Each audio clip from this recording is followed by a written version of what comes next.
Okay guys, welcome back to the layout. As usual, we have something a little bit different today.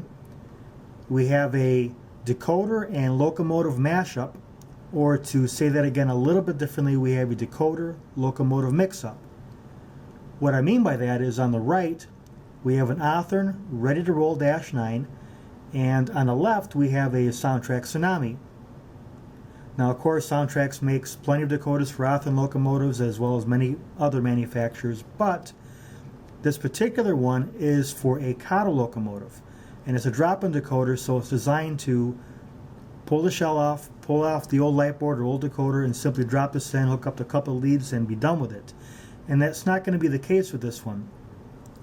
Now, why would you want to do this? Well, as you can see, this one's packaged, but let's say you pull this decoder out of a locomotive and you wanted to recycle it into a different locomotive. Maybe you ordered or the wrong decoder was shipped to you. Or in my case, I went to the hobby store to get a decoder for this locomotive and they were out of stock and they had this one. So I figured this would make a neat video for YouTube. So what we're going to do is do the DCC install. I'm going to hit some of the highlights and show how to do some of the wiring. And we'll do a little bit of recap at the end and we'll show you how it looks.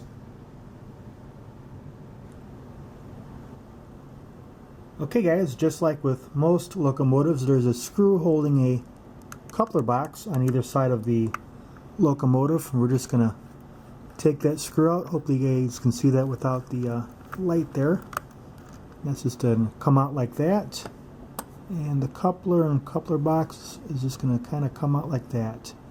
And once you get that off on both sides, you'll be able to lift the shell off the locomotive.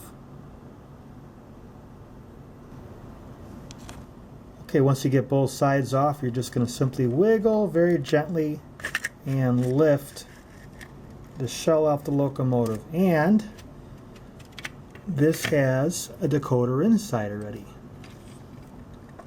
And what we're going to do is we're going to take this decoder out. We're actually going to recycle this into another locomotive and put the Tsunami in its place.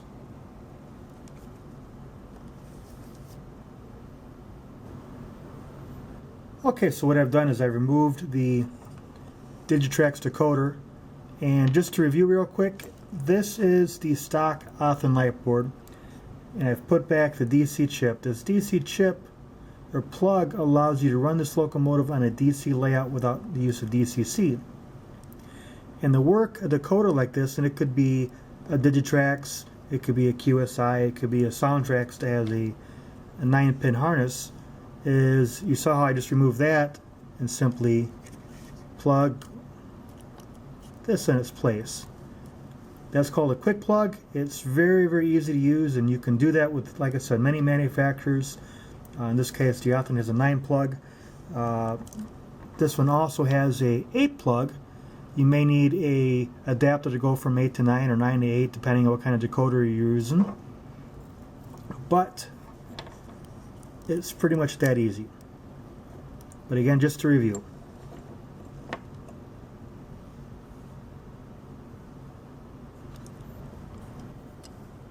Okay, so what we're going to do is we're going to remove these little black tabs that hold the wires in place onto the stock light board. I've already kind of partially removed this one with the screwdriver, and just kind of dig in there and pull off with your fingers. They're a little stiff, and that's supposed to be that way so the wires don't fall out on you during operation. And just kind of work your way around and get all the little tabs off, remove all the wires. If you want to label what wire went to what, you're perfectly welcome to do that. But after you do a couple of these, you pretty much know what wire goes with what. So we'll get the rest of these out and we'll come back in just a moment.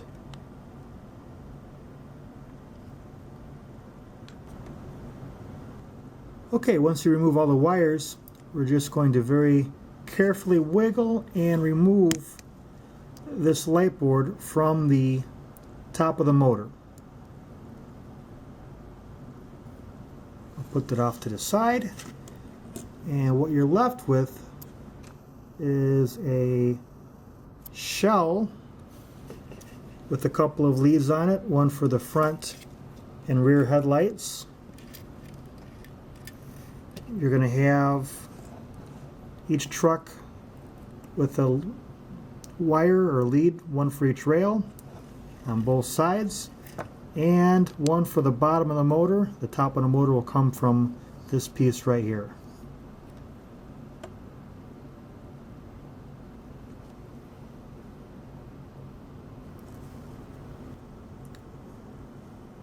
Okay, so just doing a little bit of a test fit. With this decoder, the center brass colored brackets is where the truck leads go. And just going to place that there for a moment.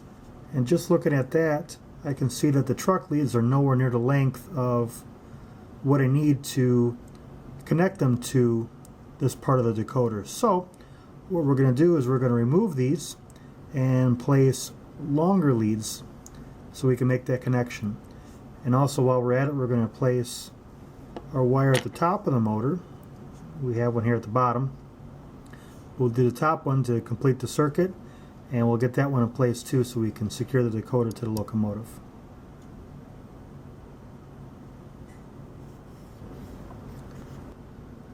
Okay, so I've added a little bit of flux to the top of the motor, and I've tinned my wire with some solder, and I'm just going to heat that up a little bit. Almost there. There it goes. Just kind of bury it there a little bit. Let that dry. And there we go. Okay, now that I got the wire in, I'm just going to take some 3M adhesive tape here. I'm just going to cut off a little length with the scissors, and I'm just going to place that right there, just like that. Gonna peel that off, and I'm going to put the decoder right on top of that.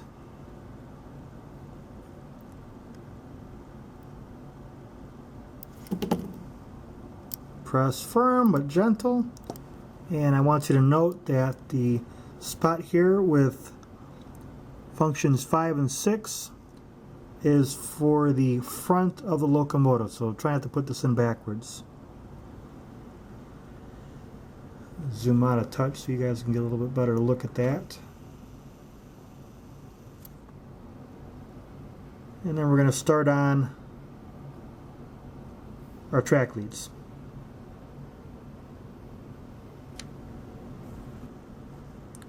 Okay, so these leads are held on by what looks like to be a little bit of solder and these little tabs here in the truck. So I'm just going to apply a little bit of heat.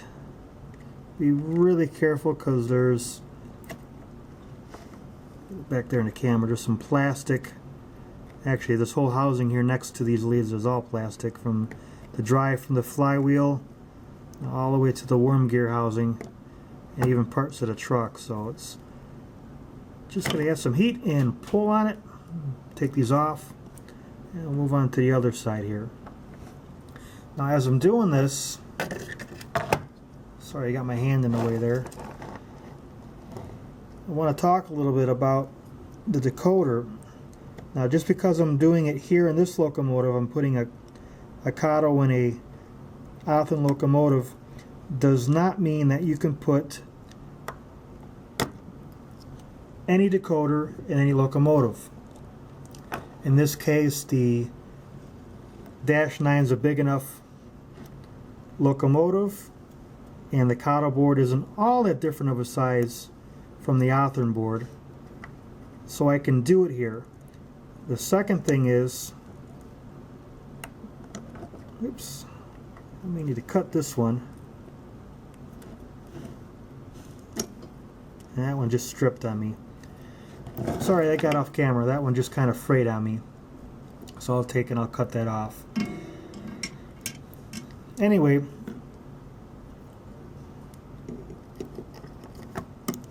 I'll cut that a little shorter, get that out of the way. This Tsunami decoder also has the correct sound project, like I mentioned in the intro, for this locomotive. If this board was for a heavy steam or an EMD 567 or something, it really just wouldn't sound right.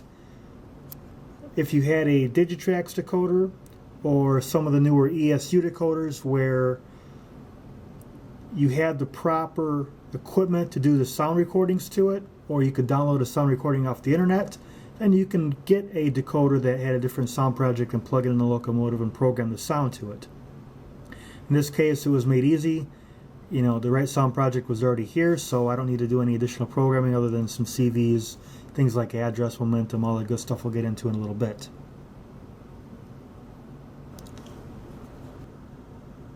Okay, so I have pre-cut a couple of lengths of wire to go from the tab here on the truck to the proper mounting bracket here on the decoder. And I've already tinned the end of the wire and the lead with some solder, and I'm just going to fingering here,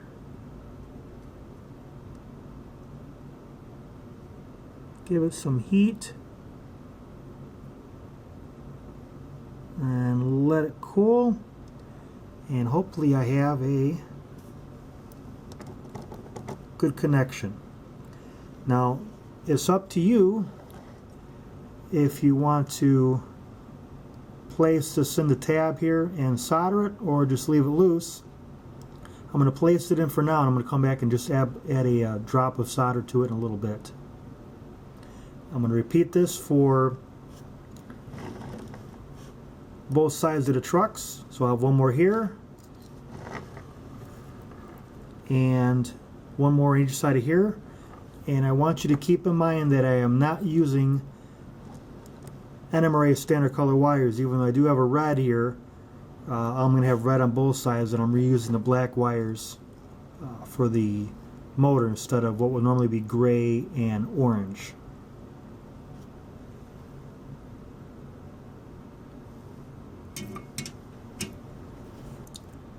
Okay, as you can see, I've gotten most of the wires in the tabs, and all we're going to do is put this last one in, snug it in there, push the tab down to secure it. We'll get the soldering iron going. I'm just going to tin it real quick, and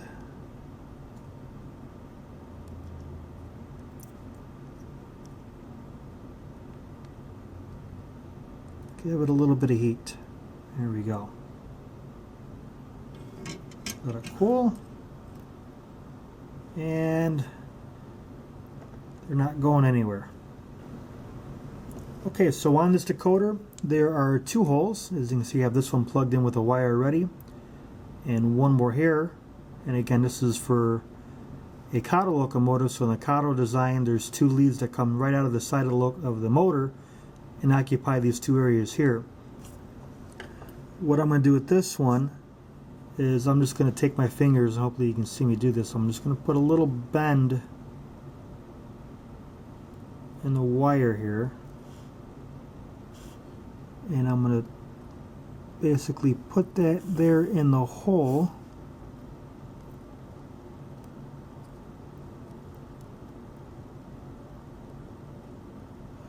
And I'm going to add a little bit of solder, and I already put some flux there on my tip.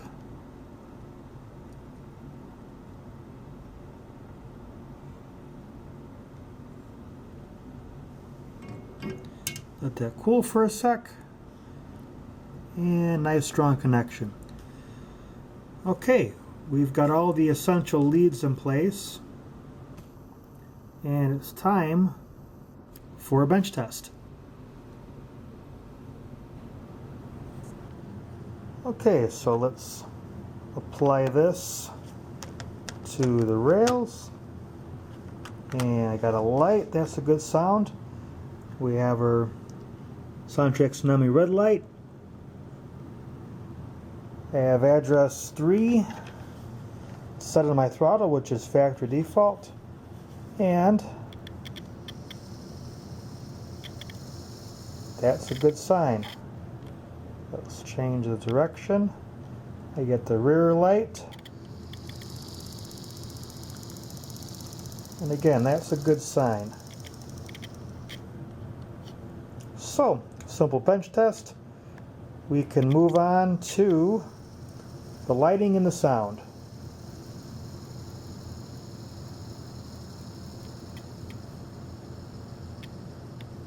Speed step 1. Add a crawl. Beautiful.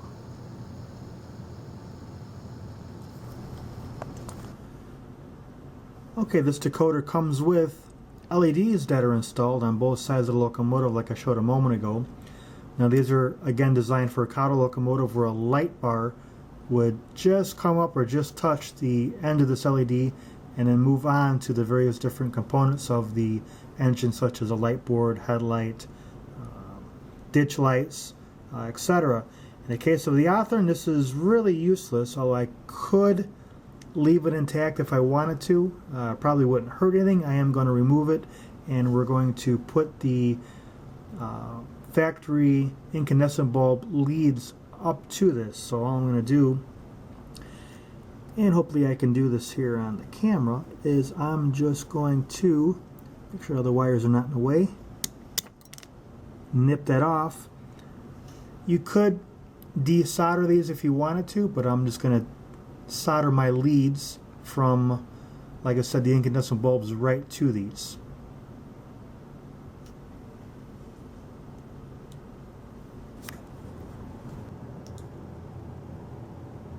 Okay, as you can see, I have the headlights lit. They're nice and bright. And like I said, I've taken the leads from the nose there and I've applied them to the light board. I'm sorry I couldn't take the shot of me doing the soldering. I couldn't get myself the soldering iron and the camera all in the same spot, but I did apply them to the leads that I snipped the LED from, and I also applied a little bit of heat shrink tubing to keep the wires from accidentally crossing or touching each other. And I'm going to go back and do the same with the rear.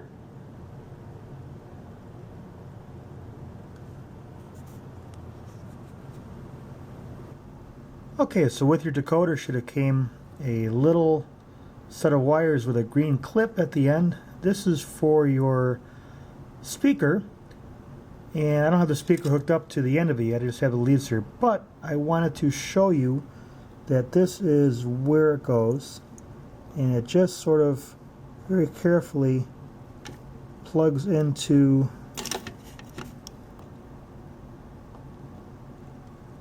that white housing right in there, just like that.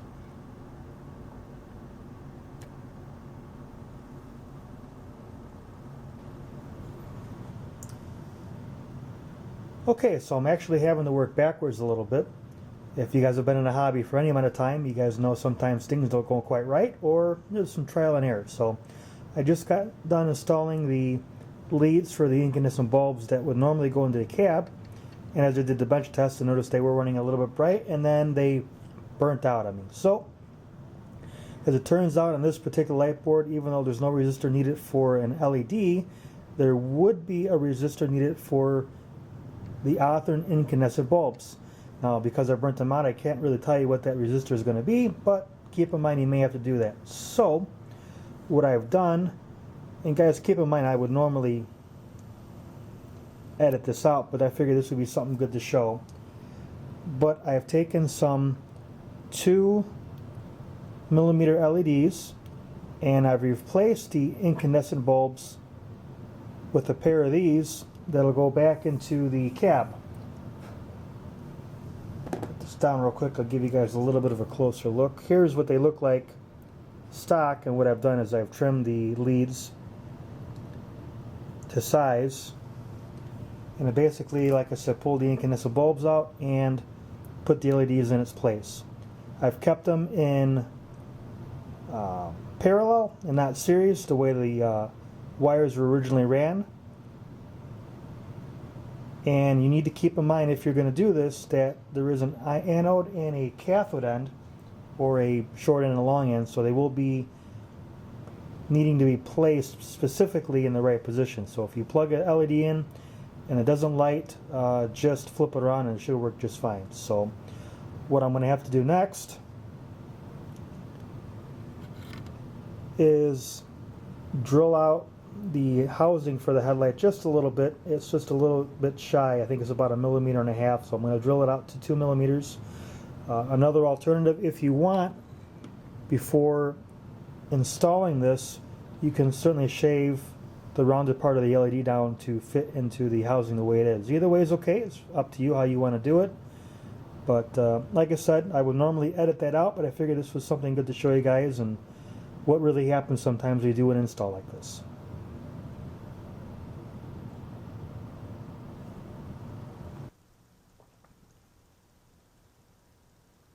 Okay, so what I've done is I've taken the LED and I've shaved off the very tip of it a little bit, just so when I take this and I put it in the cab, it doesn't protrude out past the headlight housing on the other side on the outside. So I'm probably not going to get this shot in. I can't get a good angle with the camera and me and the pliers getting in there, but basically I'm just going to take this in and I'm just going to drop it in and just kind of very gently push it through the opening of the hole.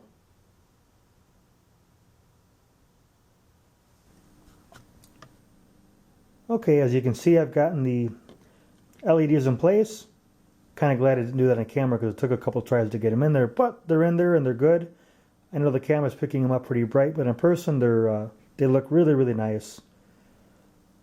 I've also placed a couple of pieces of electrical tape. There's one there on the inside holding the wires in, as well as a little piece here and a piece here I put in a little while ago just to kind of keep things stationary. So I'm going to run the wires out through the radiator for the speaker, and I'm going to do just a quick little test fit. Yeah, there we go, through there, and make sure the wires aren't touching the drive here or the flywheels or anything, and we'll move on to putting the speaker in. Okay, so I'm doing a little bit of a test fit with the speaker. The speaker I pulled out of this was a 1-inch round, and we could certainly use this again. It wouldn't be anything special, but it would sit, right on the radiator, centered. You could probably run it one way or the other way. If you routed this out, you could probably put one of these in with a baffle if you wanted to. What I'm going to use is a Soundtrax. I think this is a small oval. And I'm just going to put the last wire on. I've tinned already the lines here. And I'm just going to add a little bit of heat.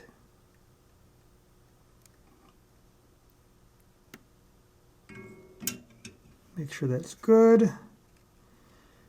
And what I'm probably going to do, and there's certainly enough room here for an enclosure, but I don't have one available to me right now, but I'm just going to rest that in here like this with a little bit of adhesive and put the radiator housing right back on top of it. We might check it this way.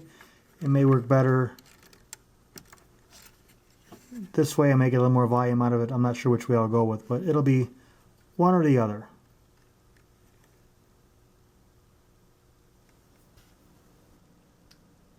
Okay, we're all set. Just want to leave you guys with a couple of closing notes. I'm going to turn the power on here so you can hear the engine.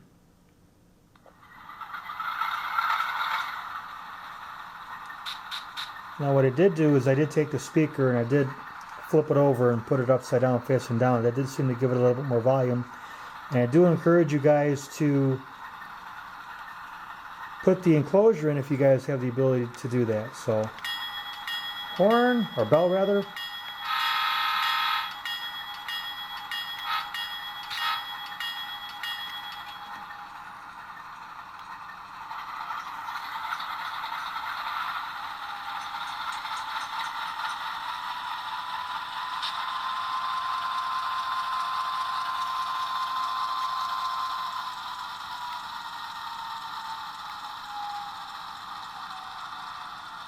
I know I didn't let the prime mover fire down there yet, but you guys get the idea. So I'm going to lift this. I'll lose the power for a second, but you can see the road number is 4715. So what I'm going to do on my Digitrax throttle is I'm going to hit the program key. And right now the address is currently 3. And I'm just going to scroll down from where I was. You can see the different CVs you can program, 65432. 2-digit address, push this down, 4-digit address. I'm going to punch in that 4715. Oops, I hit the button one too many times. Let's try that again. If you get that odd looking number, start over, do it again. Once you get the address, in this case, like I said, 4715, we're going to hit the enter key and the yes key. I'm going to exit out of that. Now if I go to use 3 where I was, as you can see, I don't get anything. No bell, no horn. Change local address, 4715.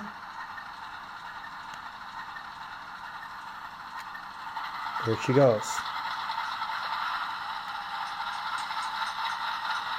Second thing I'm going to do, and I'm looking at the manual that it comes with.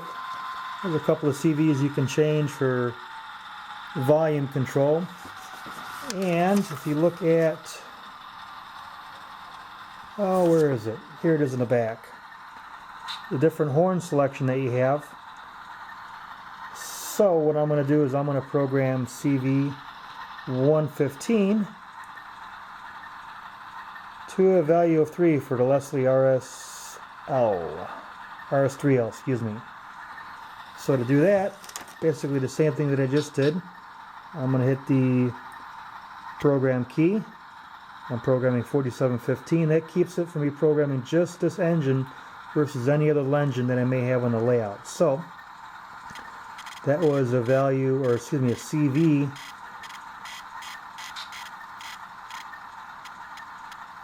115, and I want that to be a value of 3. And again, I'm going to hit the enter key, and I'm going to exit. Now I want to hit the horn key. Different horn. Just for the sake of example, let's say I want to change that, and instead of value 3, this will be a value of 4. Just arbitrarily picking one. Enter. And exit.